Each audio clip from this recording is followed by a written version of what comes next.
17 বছর অপেক্ষা, 17 বছর নীরব কষ্ট, তবু ভালোবাসা ফুরায়নি, বাংলাদেশ ভুলে যায়নি। দেশনায়ক জনাব তারেক রহমান বলেন, আমি দূরে ছিলাম শরীরে, কিন্তু আমার হৃদয়ে ছিল বাংলাদেশ। 25শে ডিসেম্বর ইতিহাসের পাতায় লেখা হবে একটি প্রত্যাবর্তনের দিন। মায়ের কাছে যাবেন বেগম খালেদা জিয়ার দোয়া নিতে। শহীদ ওসমান হাদির কবরের পাশে দাঁড়িয়ে বলবেন নীরব অঙ্গীকার, এই রক্ত বৃথা যেতে দেব না, অন্যায়ের কাছে মাথা নত করব না।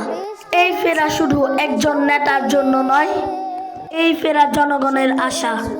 25শে ডিসেম্বর জনাব তারেক রহমান দেশে ফিরে আসার প্রত্যাবর্তন। খোকা ফিরবে, ঘরে ফিরবে, কবে ফিরবে নাকি ফিরবে না?